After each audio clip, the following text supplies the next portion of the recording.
नमस्कार, स्वागत है आपका बिहार समाचार में। सबसे पहले खबर सुर्खियों में तो देखिए, पीएम मोदी जी ने किसान सम्मान निधि की राशि जारी कर दी है। सभी किसानों को 2-2 हजार रुपए जो मिलते थे उनके खाते में भेज दिया गया है। तो वहीं बिहार के 82,57,000 किसानों के खाते में 2-2 हजार रुपए भेजे गए हैं।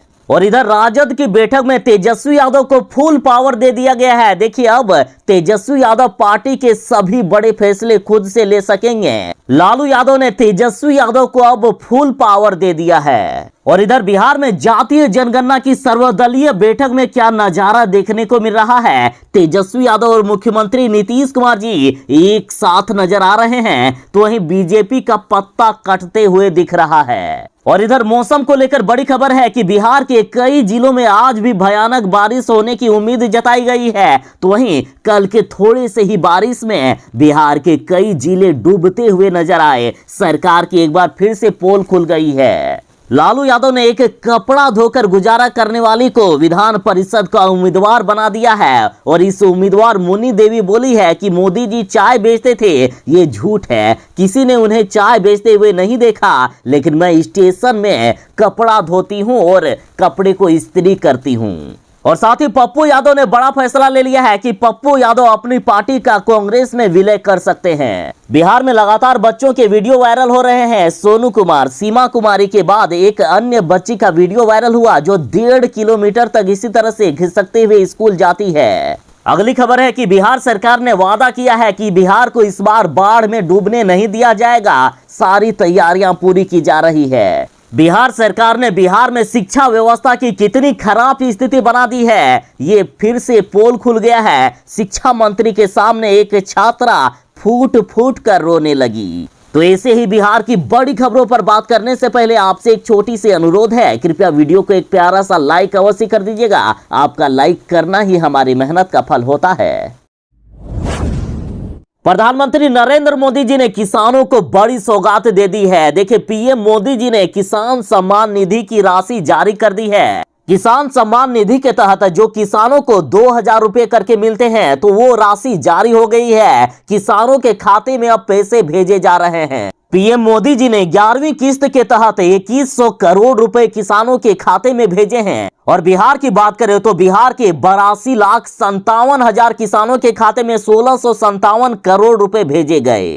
बिहार और देश के किसान जल्दी से अपना खाता चेक कर लें, आपके खाते में 2,000 रुपए भेज दिए गए हैं। और साथ ही बता दूं कि किसानों को अपने खाते का ई-केवाईसी करना होगा। जो लोग ई-केवाईसी नहीं किए हैं जल्दी से कर लें। इस बार तो पैसा मिल गया है, लेकिन नहीं तो आगे से नहीं मिलेगा। साथ ही आपको बता दूं कि ई-केवाईसी करने की अंतिम तिथि बढ़ा दी गई है। पहले जिसे 31 मई तक रखी गई थी, लेकिन अब 31 जुलाई तक यानी पूरे 2 महीने तक बढ़ा दी गई है। आप ई-केवाईसी करने के लिए खुद से भी कर सकते हैं। इसके लिए आपको pmkisan.gov.in पर जाना होगा या नजदीकी सीएससी केंद्र पर जाएं। जातीय जनगणना को लेकर सर्वदलीय बैठक से पहले राजद की बैठक हुई और इस बैठक में बड़े बड़े फैसले लिए गए हैं। अब लालू यादव ने तेजस्वी यादव को बड़ी जिम्मेदारी दे दी है। देखिए, राजद के सारे नीतिगत फैसले अब तेजस्वी यादव खुद से ले लेंगे। तेजस्वी यादव को फुल पावर दे दिया गया है। अब लालू यादव से पूछने की जरूरत नहीं है, या लालू यादव की अनुपस्थिति में तेजस्वी यादव अब खुद से निर्णय ले सकेंगे। राजद की बैठक की आप ये तस्वीर भी देख सकते हैं। इस तस्वीर में लालू प्रसाद यादव, राबड़ी देवी, तेज प्रताप यादव, तेजस्वी यादव सभी साथ नजर आ रहे हैं। देखिए, राजद के नीतिगत फैसले को लेने के लिए तेजस्वी यादव को सर्वसम्मति से अधिकार दे दिया गया है और उन्हें अधिकृत किया गया है। अब समय समय पर कैसे आंदोलन हो और उसका नेतृत्व कौन कौन करेगा, ये सब सभी कुछ जिम्मेदारी अब तेजस्वी यादव के साथ हो गई है। और 1 जून को जो मुख्यमंत्री नीतीश कुमार जी ने जातीय जनगणना को लेकर सर्वदलीय बैठक बुलाई है, उसमें भी तेजस्वी यादव ही नेतृत्व करता होंगे। मतलब क्या करना है क्या नहीं करना है, सारे फैसले तेजस्वी यादव लेंगे। अब पार्टी के अंदर कई बड़े निर्णय लेने का सभी पावर तेजस्वी यादव को दे दिया गया है। और साथ ही इस बैठक में बड़ा निर्णय ले लिया गया कि अब 1 करोड़ लोगों को राजद का सदस्य बनाया जाएगा और इसे लेकर सदस्यता अभियान चलाया जाएगा। साहब कब सुधरोगे आप लोग? क्यों करते हो ऐसा? लोगों को परेशान करके लोगों की जिंदगी मुश्किल में डालकर क्या आप लोगों को मजा आता है, या सिर्फ अपनी कुर्सी ही है प्यारी आप लोगों को? लोग मरे जिए लगता है इससे कोई मतलब ही नहीं है। आप लोग तो इस बार बड़े बड़े दावे कर रहे हैं कि मानसून से पहले सब कुछ कर लिया जा रहा है। अभी मानसून शुरू भी नहीं हुआ है, सिर्फ 45 मिनट की बारिश में आपके तैयारियों की पोल खोल दी है। खबर है बिहार के मधेपुरा में, जहां 45 मिनट की बारिश में ही शहर डूब गया। सिर्फ 45 मिनट की बारिश में देखिए एसडीओ कार्यालय के बाहर जमा पानी। देखिए मधेपुरा की तस्वीरें कि किस तरह से मात्र 45 मिनट की बारिश में सरकार की पोल खुल गई है। किस तरह से पूरा शहर, पूरा इलाका डूबते हुए नजर आ रहा है। गली मोहल्ले तो छोड़िए, सरकारी दफ्तर, एनएच, मुख्य बाजार, तालाब में सब कुछ तब्दील हो गया। सबसे बुरा हाल तो मधेपुरा के कॉलेज चौक का रहा, जहां लाख दावे के बावजूद अब तक नाला निर्माण कार्य पूरा नहीं हो पाया है और ना ही पुराने नाले को ठीक या साफ किया गया है। सिर्फ इतने थोड़े से ही बारिश में सड़क जलमग्न हो गया, जिससे लोगों को काफी परेशानी का सामना करना पड़ा। अब रही बात जब मानसून आएगा, जब दिन भर बारिश होती रहेगी, तब बिहार का क्या होगा? सरकार की पोल देखिए अभी से ही खुल रही है। देखिए साहब अभी भी समय है, बिहार को बचा लीजिए, ऐसे लापरवाही मत कीजिए। बिहार में आज जातीय जनगणना को लेकर सर्वदलीय बैठक हो रही है और इसमें खास बात यह है कि ये बैठक तेजस्वी यादव के कहने पर मुख्यमंत्री जी करा रहे हैं। देखिए इस बैठक को लेकर तेजस्वी यादव और मुख्यमंत्री नीतीश कुमार जी में मीटिंग हुई। दोनों ने फैसला किया कि बिहार में जातीय जनगणना करवानी है। इसमें पहले बीजेपी का कोई रोल नहीं था, बाद में साइड से बीजेपी आ गई। उनको शायद डर लग रहा होगा कि तेजस्वी यादव और मुख्यमंत्री नीतीश कुमार जी एक साथ मिल रहे हैं, कहीं सत्ता वत्ता छोड़ उड़ के चले गए, कहीं पलटी वल्टी मार दिए तो हम लोग तो रोड पे आ जाएंगे। और शायद इसी डर से जो बीजेपी जातीय जनगणना को लेकर पहले आनाकानी कर रही थी, वो भी अब मान गई है। सभी दलों की सर्वदलीय बैठक हो रही है और इधर सरकार की तरफ से बड़ी खबर आ रही है कि कैसे होगा जातीय जनगणना, आप ये भी जान लीजिए। तो एमएलए से लेकर पंचायत जनप्रतिनिधियों को भी गिनती में लगाएगी सरकार। खबर है कि सरकार ने जातीय जनगणना कराने को लेकर तैयारी शुरू कर दी है और इसको लेकर कैसे अधिकारियों से लेकर कर्मचारी तक को इसमें लगाना है, ये भी तय कर लिया गया है। सूत्रों की माने तो इस जातीय जनगणना में जनप्रतिनिधि से लेकर त्रिस्तरीय पंचायत समिति के सदस्य तक का सहयोग लिया जाएगा। बिहार सरकार अपने खर्चे पर जातीय जनगणना करवा रही है। जानकारी के मुताबिक स्थानीय जनप्रतिनिधियों के साथ सभी जगहों पर अधिकारियों के साथ बैठक होगी। जनप्रतिनिधियों से ये लिखित तौर पर जानकारी ली जाएगी, उसमें संबंधित इलाके में कितनी तरह की जाति और उपजाति रह रही है, ये सब सारा जानकारी इकट्ठा किया जाएगा। ये सरकार सिर्फ जाति धर्म पर लोगों को लड़ाना जानती है, सिर्फ इनको मंदिर मस्जिद यही कुछ दिखता है। शिक्षा व्यवस्था को लेकर तो बिहार सरकार की बदनामी आए दिन होती रहती है और जब इस तरह के खुलासे होते हैं तो ये सरकार कहती है कि हमें बदनाम किया जा रहा है। आप लोग ऐसा काम करते हो तो बदनाम होगे नहीं। देखिए जदयू कार्यालय में प्रतिदिन एक मंत्री बैठते हैं लोगों की समस्या सुनने के लिए और बैठे थे शिक्षा मंत्री जी। तो देखिए शिक्षा मंत्री के दरबार में बिलख पड़ी छात्रा, एक छात्रा खूब रो पड़ी। देखिए दरअसल बात यह है कि इन्होंने कहा कि 3 साल की पढ़ाई 6 साल में पूरी होती है। देखिए सेशन लेट चलने से नाराज मगध यूनिवर्सिटी के छात्र छात्राएं मंगलवार को जदयू कार्यालय में शिक्षा मंत्री विजय कुमार चौधरी जी से अपनी गुहार लगाने पहुंचे, लेकिन इनकी बात नहीं सुनी गई। तो एक छात्रा फूट फूट कर रोने लगी, खूब रोने लगी ये छात्रा। उसने रोते हुए कहा कि जो सेशन 3 साल में पूरा होना चाहिए उसमें से 6 साल का वक्त लग रहा है। लेट सेशन की वजह से करियर में परेशानी हो रही है। पहले एग्जाम के लिए दौड़ो, अगर हुआ तो रिजल्ट के लिए दौड़ो, फिर डिग्री के लिए। सरकार को व्यवस्था सुधारने से मतलब नहीं है, इनको सिर्फ जाति गिनना ज्यादा जरूरी है। खास बात यह है कि जब छात्रा अपनी समस्या शिक्षा मंत्री विजय कुमार चौधरी जी को सुना रहे थे तो वे सुनते सुनते बाहर चले गए। अरे साहब ऐसे करने से कैसे चलेगा? इन रोती हुई छात्राओं की आंसू भी अब आपको नहीं दिखने लगी है।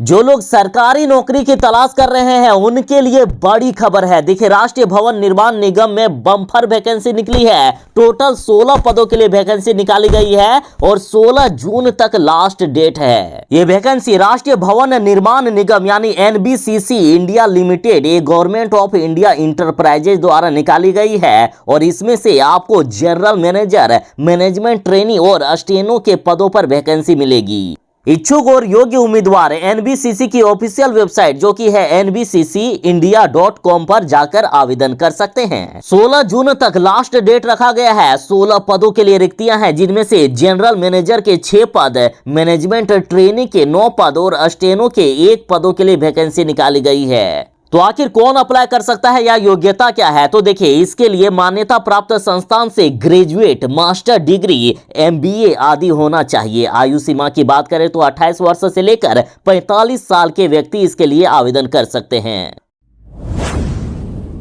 लालू यादव ने एक कपड़े धोने वाली महिला को विधान परिषद का उम्मीदवार बना दिया है और इधर राजद ने कहा कि वह लोकतंत्र ही क्या जिसमें गरीब, कमजोर, तिरस्कृत या वंचित नागरिक किसी मुकाम पर पहुंचने का अपना सपना भी पूरा नहीं कर सके। जो निर्बल के सपने सच करवाते हैं वही तो गरीबों के मसीहा आदरणीय लालू प्रसाद यादव जी कहलाते हैं। बिहार में होने वाली विधान परिषद चुनाव के लिए लालू यादव ने मुन्नी देवी को उम्मीदवार बनाया है और ये कह रही है कि मैं आज भी भाड़े के घर में रहती हूं और दूसरों के कपड़े साफ कर आज भी गुजारा करती हूं। विधान परिषद उम्मीदवार बनाए गए मुन्नी देवी आज भी खुसरूपुर स्टेशन पर इस्त्री करने और कपड़ा धोने का दुकान चलाती है। मुन्नी देवी के पास ना तो रहने के लिए घर है, एक मोबाइल तक नहीं है और दुकान भी ऐसा कि स्टेशन के नीचे बैठकर कपड़ा धोने का काम करती है और इस्त्री करने का काम करती है। और जब इनको लालू प्रसाद यादव ने अपने आवास पर बुलाया तो इन्होंने कहा कि पहले मैं तो डर गई, मेरे पास तो मोबाइल नहीं है, लोग जाकर मुझे बोले और पहले मैं डर गई कि पता नहीं क्या बोलेंगे और इतना बड़ा तोहफा दे दिया। साथ ही इन्होंने मोदी जी पर तंज कसा है कि मोदी जी अफवाह फैलाते हैं कि वो चाय बेचते हैं, कौन देखा है उनको बेचते हुए, लेकिन मैं स्टेशन के नीचे कपड़ा धोने का और इस्त्री करने का दुकान चलाती हूं। भागलपुर और गोपालगंज की जनता, पिछली बार बाढ़ में क्या असर हुआ था याद है ना, कितनी तबाही आई थी। लेकिन इस बार गोपालगंज में बाढ़ उतनी तबाही नहीं मचा पाएगी। इस बार गोपालगंज नहीं डूबेगा और ये हम नहीं कह रहे हैं बल्कि सरकार कह रही है। अब रहा सवाल ये कि बार बार बिहार को डुबाने वाली ये सरकार क्या इस बार नौटंकी कर रही है या इस बार सच में बचाया जाएगा। देखिए, बिहार में 15 जून से मानसून आने वाला है और इधर भागलपुर में जल संसाधन मंत्री ने बाढ़ पूर्व तैयारियों का जायजा लिया। अधिकारियों को 15 जून तक काम पूरा करने का निर्देश दिया है। ये मंत्री इस मौके पर गोपालगंज और इस्लामपुर प्रखंड में निर्माणाधीन बांध पर हो रहे कार्यों को भी देखे। और पिछली बार इसी सरकार ने कहा था कि हमने तो बांध बना दिया था लेकिन बांध को चूहे काट दिए थे। और इस बार जब मंत्री जी से पूछा गया कि 15 मीटर चौड़ाई बांध को क्या चूहे काट सकते हैं तो मंत्री जी इन सवालों से बचते हुए दिखे। देखिए, खैर इस बार तो बड़े बड़े दावे किए गए हैं कि इस बार बांध नहीं टूटेगा, पर्याप्त तैयारी की गई है। और इस बार भी यदि बांध टूटा, इस बार भी यदि बिहार के लोग डूबे तो आप इस सरकार के बारे में क्या कहोगे? आप पर सब कुछ छोड़ता हूं। बिहार के सोनू कुमार के वायरल होने के बाद बिहार के जो बच्चे मुश्किल में हैं, इन बच्चों को अब एक एक करके वायरल किया जा रहा है। अब सोशल मीडिया के जरिए सोशल मीडिया अपनी ताकतों के बल पर इस सोई हुई सरकार को जगाने का काम कर रही है। सोनू कुमार के वीडियो वायरल होने के बाद सरकार की पोल खुल गई। सरकार ने सरकारी स्कूलों के साथ क्या क्या कांड किए हैं ये पूरी दुनिया को पता चल गया। इसके बाद जमुई जिले की सीमा कुमारी का वीडियो वायरल हुआ। सीमा कुमारी एक पेड़ से कूद कूद कर 1 किलोमीटर दूर अपने स्कूल प्रतिदिन जाया करती थी। और इधर बड़ी खबर है कि एक और दिव्यांग बच्ची चांद तारा की वीडियो वायरल हो रहा है। ये हर रोज एक नहीं बल्कि 1.5 किलोमीटर जमीन कर घसीट घसीट कर स्कूल जाती है। बेतिया जिले के है ये चांद तारा। आप देख सकते हैं तस्वीरों में कि कितनी मुश्किलें उठाते हुए ये स्कूल जाती है। प्रतिदिन 1.5 किलोमीटर दूर इसी तरह से घसीट घसीट कर स्कूल जाती है। लेकिन सरकार को, प्रशासन को अभी तक ये दिखा नहीं था। अब देखना यह है कि आखिर कितने दिनों के बाद, कितने घंटों के बाद इस बच्ची की मदद होती है। ये तस्वीर बेतिया जिले के मंझोलिया प्रखंड के हरपुर गढ़वा पंचायत के वार्ड नंबर 13 का है। ये दिव्यांग बच्ची हरपुर गढ़वा के राजकीय प्राथमिक विद्यालय गढ़वा कन्या उर्दू विद्यालय की 5वीं क्लास में पढ़ती है। ये बच्ची आगे पढ़ाई करके शिक्षक बनना चाहती है ताकि अन्य बच्चों को भी शिक्षित कर सके। साथ ही ये मासूम सरकार से ट्राई साइकिल की मांग कर रही है ताकि स्कूल जा सके। ये बच्ची कह रही है कि मेरा नाम चांद तारा है, बहुत दूर घसीट घसीट कर स्कूल जाते हैं, हमें साइकिल दे दो या फिर पेड़ लगवा दो। अब आप दर्शकों से कुछ कहना चाहूंगा। देखिए, यदि बिहार में या कहीं भी आपको इस तरह की कोई भी तस्वीर दिखाई दे, कोई बच्ची या कोई भी परेशानी में हो, तो आप वीडियो बनाइए और सोशल मीडिया पर डालिए। वायरल करने का काम हम लोगों का है। हम वायरल करेंगे, सरकार तक आवाज पहुंचाएंगे ताकि सबकी मदद हो सके, जरूरतमंदों की मदद हो सके। आप वीडियो बनाइए और सोशल मीडिया पर डालिए। वायरल करने का काम हम बाकी मीडिया का है, हम न्यूज चैनलों का है। सरकार तक आवाज जरूर पहुंचेगी। सरकार को हर जरूरतमंद की मदद करनी ही होगी। तो उठो, जागो और इस सोई हुई सरकार को जगाओ। पप्पू यादव की पत्नी रंजीत रंजन को कांग्रेस ने राज्यसभा का टिकट दे दिया है। तो इधर पप्पू यादव ने पत्नी को टिकट मिलने पर बड़ा फैसला कर लिया।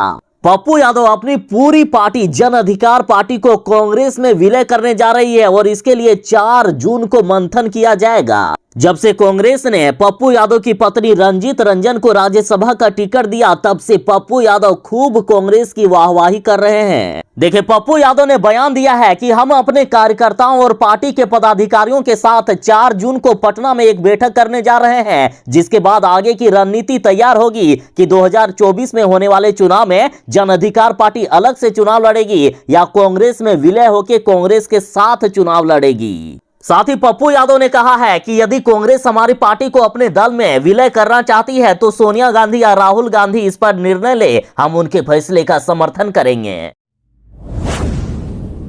अरे साहब, क्या होगा बिहार को? आप लोग कुछ करोगे या सिर्फ भगवान, ईश्वर, खुदा के भरोसे सब कुछ छोड़ दिए हो? देखिए, अब ये भी हो रहा है बिहार में। फेसबुक पर लाइव आकर ताबड़तोड़ फायरिंग की जा रही है। अपराधियों को पुलिस का, प्रशासन का लगता है कोई डर ही नहीं है। एक तो फायरिंग कर रहे हैं, ऊपर से लाइव आ जा रहे हैं फेसबुक पर कि देखो मेरा कोई कुछ नहीं बिगाड़ सकता, ऐसी धमकी दिया जा रहा है। खबर है बेगूसराय से। बेगूसराय में अपराधी का दुस्साहस तो देखिए। वे बोल रहे हैं कि मैं कुख्यात बगलुआ घर में घुसकर मारूंगा। देखिए, बेगूसराय में एक बदमाश ने आधी रात घर के सामने ताबड़तोड़ कई राउंड फायरिंग किए और इस पूरी घटना को उसने फेसबुक पर लाइव कर दिया।